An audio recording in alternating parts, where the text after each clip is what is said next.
Hola, estimados estudiantes de primero medio, nos encontramos nuevamente para seguir revisando nuestros contenidos. Les recuerdo que estamos en la unidad de sonido y hoy vamos a revisar algunas de sus propiedades más importantes.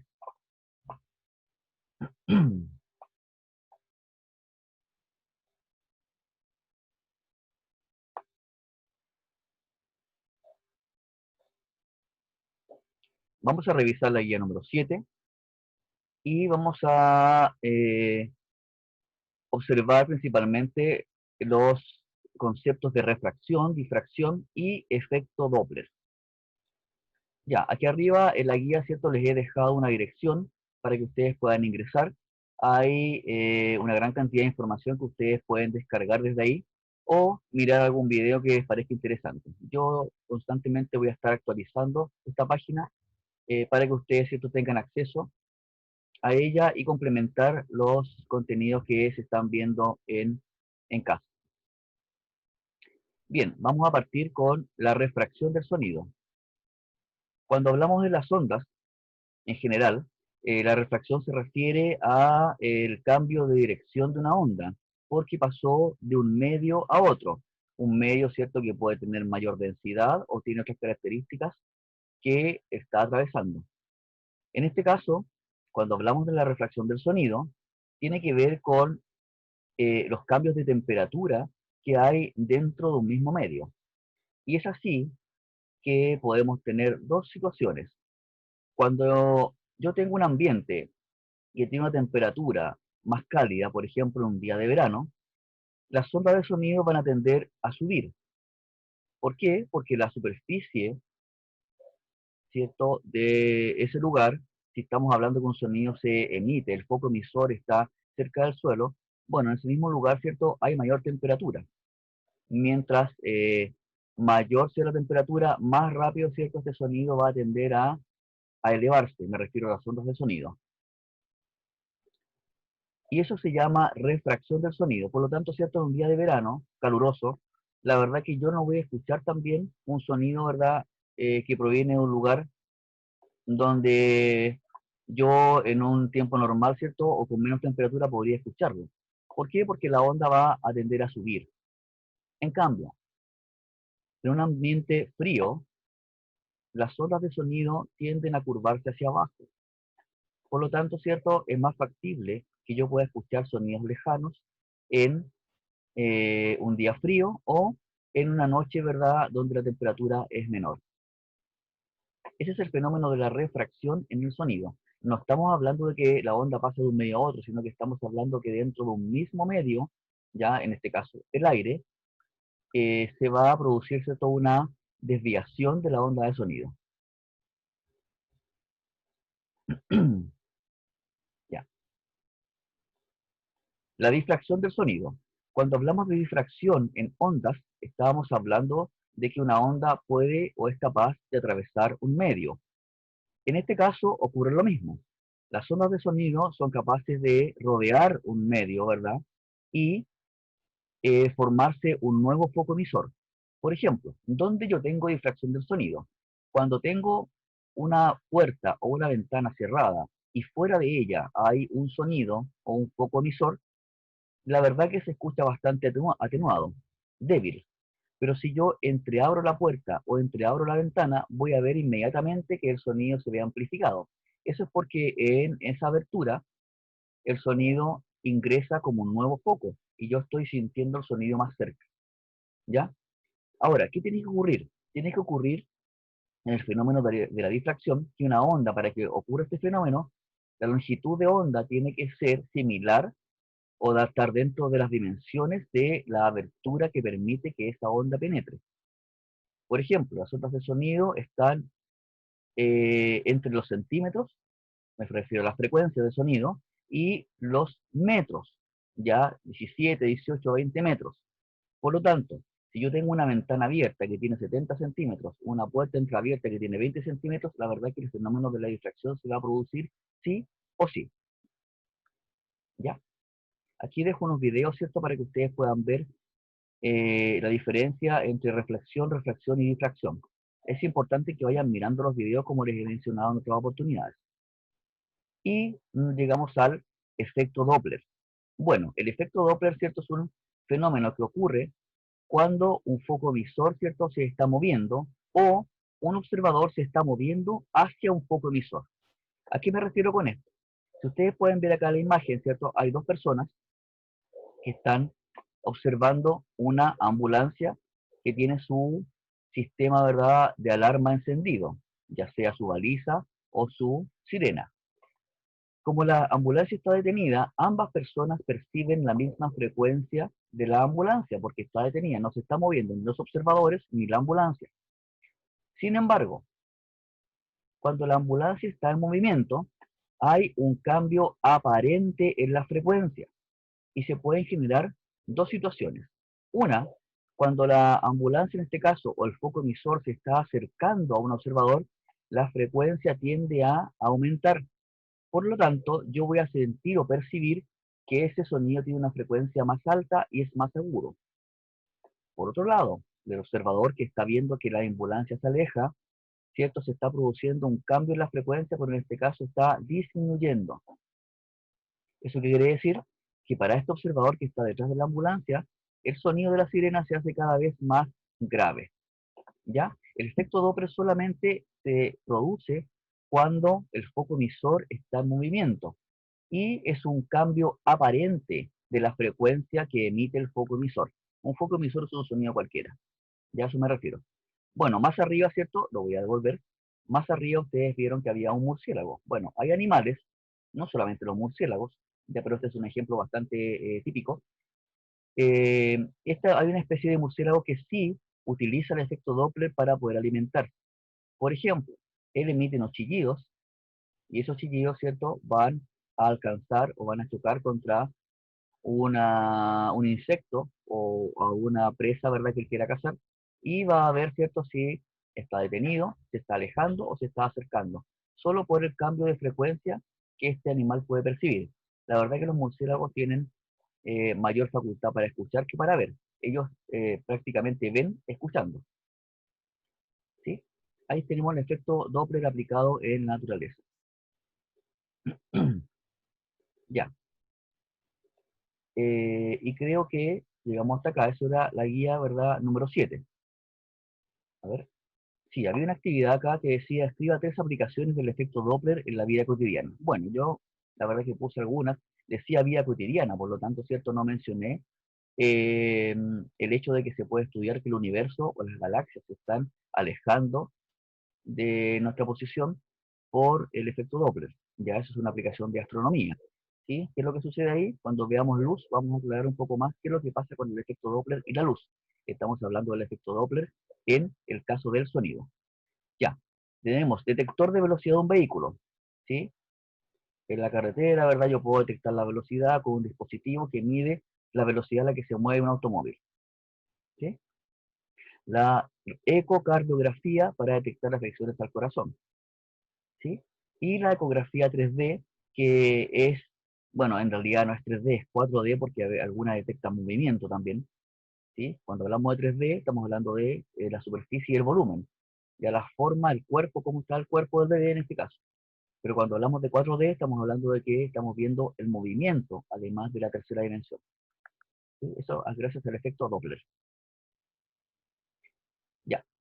Aquí hay otra parte. Aplicaciones tecnológicas del sonido. Bueno, el sonido, ¿cierto?, ha tenido muchas aplicaciones y las sigue teniendo, se siguen inventando, ¿verdad? Cosas que ustedes miren en internet y se van a dar cuenta que hay un montón de aplicaciones nuevas que tiene el sonido. Pero las más clásicas son el sonar. Un barco, ¿cierto?, emite una onda de sonido, un pulso, y puede ver cómo está el fondo marino y hacer un mapa, ¿verdad?, de la geografía del fondo marino, del relieve. O también podría ser el uso para detectar cardúmenes de peces en el caso de que sea un barco pesquero. El ecógrafo, de aquí estábamos hablando, ¿cierto?, del efecto Doppler. El ecógrafo tiene que ver cómo yo puedo observar en el periodo de gestación, ¿verdad?, un bebé eh, con este dispositivo que emite ondas de sonido.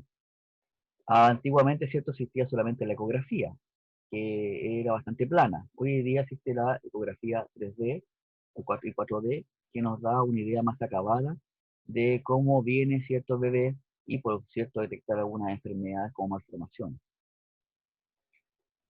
También tenemos aplicaciones médicas.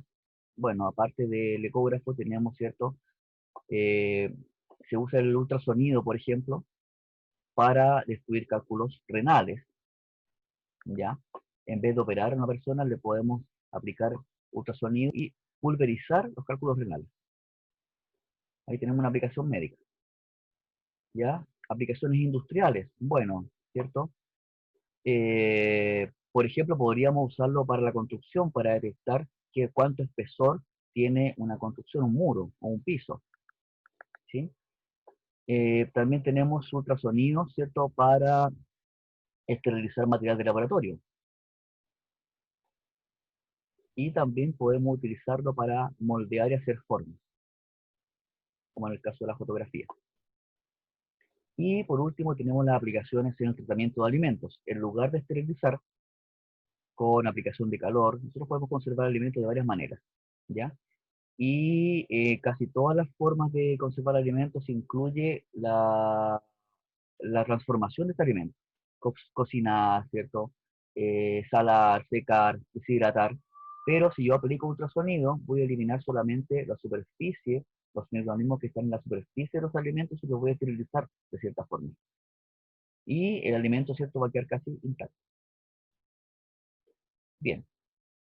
Ahora sí, vamos a pasar a las actividades. Yo me voy a saltar esta parte porque las tengo aquí abajito y se las voy a mostrar de a una.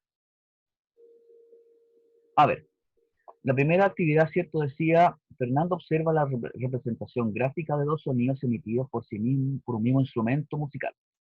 ¿Podría Fernando, al analizar los dos gráficos, saber cuál de los dos sonidos es más agudo? Claro que puede, porque aquí yo tengo, ¿cierto?, un espacio de tiempo que dice segundos y debería ver, ¿cierto?, en cuál tengo más ondas en esa fracción de segundos. Por lo tanto, ¿cierto?, el instrumento que tiene mayor sonido, o por la onda que tiene mayor frecuencia, perdón, es la onda B. ¿Por qué? Porque tengo más ciclos en el mismo espacio de tiempo.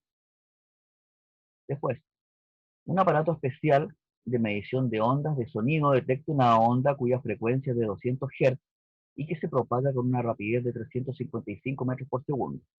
A partir de esta situación responda, ¿es perceptible por el oído humano dicha onda? Sí, la verdad que es perceptible porque ustedes recuerdan que los sonidos, ¿cierto?, que puede percibir el ser humano están entre los 20 y los 20.000 Hz, y 200 Hz está dentro de ese rango.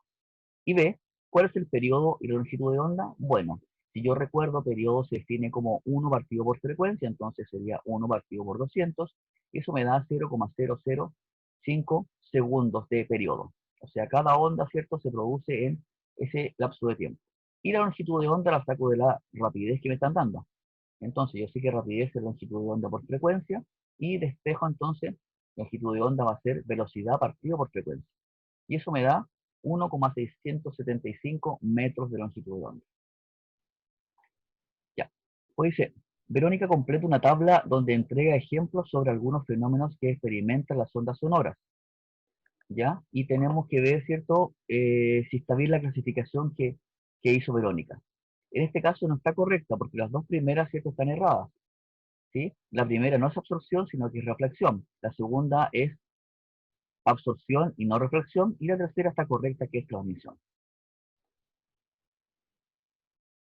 Ya. Según los criterios señalados en la tabla, ¿cómo se clasifica una onda sonora? Marca con un check. ¿Ya? A ver, perdón, aquí hay una... No, está bien. Dice, criterio, medio de propagación, una onda electromagnética puede ser el vacío o un medio, cualquiera, medio material. Una onda mecánica necesita un medio material. ¿Ya? Forma de propagación, la onda longitudinal, ¿cierto? La dirección de propagación es igual a la de perturbación. No puse eso ahí, pero es la dirección de propagación es la misma que la de perturbación. Y la transversal, la dirección de propagación, es perpendicular a la dirección de perturbación. Ya. La número 5, la que está al lado, dice, mediante un programa computacional, Sebastián diseña un instrumento musical en su computadora. ¿Cuál de los siguientes parámetros permitirá que su instrumento posee una mayor cantidad de notas musicales, o lo que se llama tesitura, ¿cierto? Y la verdad que es la cantidad de frecuencias disponibles. Yo lo marqué ahí con un círculo rojo.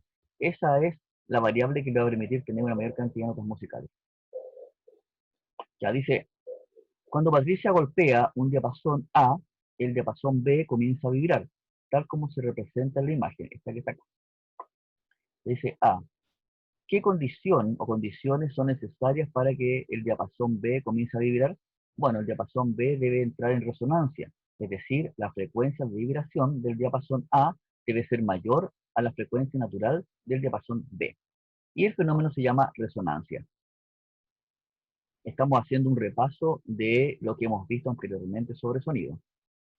Dice, una misma onda sonora se propaga en 3 habitaciones, cuya distribución de temperatura se representa en los siguientes esquemas.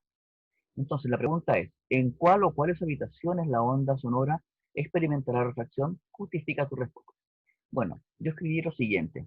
Podría experimentar refracción en la habitación 1, ya que en esta el sonido bajará por el aire frío y luego subirá por el aire caliente. En la habitación 2 no habrá refracción, pues la temperatura es homogénea. Ya recuerden que para haber refracción tiene que haber un cambio de temperatura en el ambiente. En la habitación 3 es poco probable que se produzca refracción, ya que el sonido subirá por el aire caliente, pero eso dependerá del tamaño de la habitación. ¿Sí? Ya, ahí tenemos esa parte. Después dice, los siguientes gráficos A y B representan las ondas sonoras de 2 diapasones. A, ¿cuál de las ondas tiene una mayor amplitud? ¿Cuál una menor longitud de onda? Bueno, yo me fijo, la onda B, la del lado derecho, tiene mayor amplitud porque la onda es más alta. Y la onda B tiene menor longitud de onda también. O sea, la onda B tiene mayor amplitud, pero menor longitud de onda si ustedes miran el gráfico. Resulta que los cuadritos son los mismos en ambos casos. Y ambas ondas están, ¿cierto?, siendo producidas en ese lapso de tiempo que se muestra abajo. Ya, después dice, B, ¿cuál es el periodo y la frecuencia de cada una? Bueno, en el gráfico A hay 3,5 ondas, por lo tanto, al dividir 0,001 por 3,5 me da esa cantidad de segundos que es el periodo, 0,0002857. Y la frecuencia, ¿cierto?, es el inverso multiplicativo de ese número, que sería 3500 Hz. ¿Ya? En el gráfico B hay 5,5 ondas. Por lo tanto, al dividir el tiempo por 5,5 me da esa cantidad de segundos, 0,0001818 segundos. Y la frecuencia es el inverso multiplicativo, es decir, 5500 Hz. Carolina escucha simultáneamente el sonido producido por 2 instrumentos musicales, una flauta y un violín. Si ambos instrumentos emiten la misma nota musical y con igual intensidad, ¿qué característica del sonido le permite diferenciar la flauta del violín? ¿Qué propiedad de las ondas explica dicha característica? Bueno, la característica del sonido que permite hacer la diferencia es el timbre. La propiedad de las ondas es la interferencia y la formación de armónicos, es decir, la mezcla propia de qué o quién emite el sonido. Recuerden que el timbre, ¿cierto?, es propio de cada instrumento según su material de construcción, su forma, su tamaño. Y en el caso de las personas tiene que ver con la voz.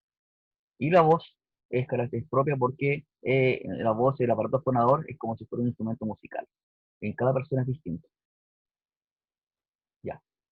Después, una onda sonora se emite al interior de una habitación rectangular, cuyos muros la reflejan con gran eficiencia. Ya, si la onda incide sobre el muro 1 en el ángulo de 45 grados, luego se refleja en el muro 2. ¿En qué punto P, R o S se percibirá un sonido de mayor intensidad? Bueno, yo copié el dibujo, ¿cierto? Y le hice una línea, la línea roja que ustedes ven acá, recta, y la verdad que se ve directamente que apunta sobre el punto P. En ese punto se escuchará, ¿cierto?, con mayor intensidad porque incide directamente el reflejo de este sonido. Después dice, Sebastián analiza los gráficos representados de 2 ondas sonoras, R y S, que son percibidas en un mismo punto.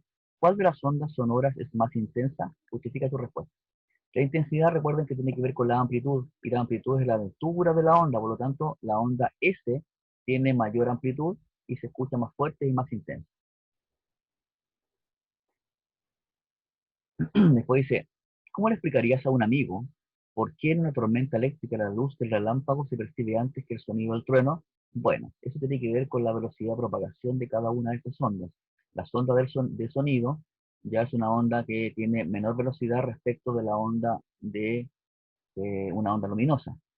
Por eso es que se percibe primero el relámpago y luego el trueno. Ocurre que este fenómeno es conjunto. El relámpago y el trueno ocurren en el mismo lugar, en el mismo punto del espacio. Sin embargo, el sonido es más lento, ya se desplaza de manera más lenta, y la luz es mucho, mucho más rápida. La velocidad de la luz, ¿cierto?, son 300.000 kilómetros por segundo, y la velocidad del sonido son aproximadamente entre 300 y 340 metros por segundo. Es bastante más lento el sonido, por eso es que lo percibimos después. Ya, después dice, un grupo de científicos obtiene el siguiente gráfico de una onda sonora. Si el lado de cada cuadrito es de 1,5 centímetros, entonces, o sea, son cuadrados de 1,5 por 1,5 centímetros. A, ¿cuál es la longitud de onda? Cuando yo miro acá y la onda se produce así, ¿cierto? Una onda ahí, ahí. Por lo tanto, si yo cuento, en un ciclo, eso se llama ciclo, hay 8 cuadritos horizontales, por lo tanto su longitud de onda es 12. Multiplico 8 por 1,5 me da 12 centímetros. Y B, ¿cuál es la amplitud de la onda? Cuento hacia arriba, ahora tengo 1, 2 y medio. Por lo tanto, ¿cierto? 2,5 cuadritos verticales por 1,5, eso me da 3,75 centímetros de amplitud. Y C, ¿cuál es el periodo de la onda considerando que la velocidad del sonido es 340 metros por segundo? Bueno, si yo conozco la longitud de onda, la debo transformar a metros. ¿Por qué a metros? Porque la velocidad me la dan en 340 metros por segundo. Por lo tanto, transformo 12 centímetros a metro, me queda 0,12. ¿Ya? Bueno, el periodo lo voy a determinar, ¿cierto?, de esta manera. La ecuación de la velocidad es velocidad igual a longitud de onda partido por periodo. Si despejo periodo, me queda longitud de onda partido por velocidad. Entonces me queda 0,12 dividido por 340 y eso me da 0,000352 segundos de periodo. Bien, hemos llegado hasta aquí. Nos veremos en la guía número 8. Repasen constantemente las guías anteriores. Aprovechen su tiempo. Consulten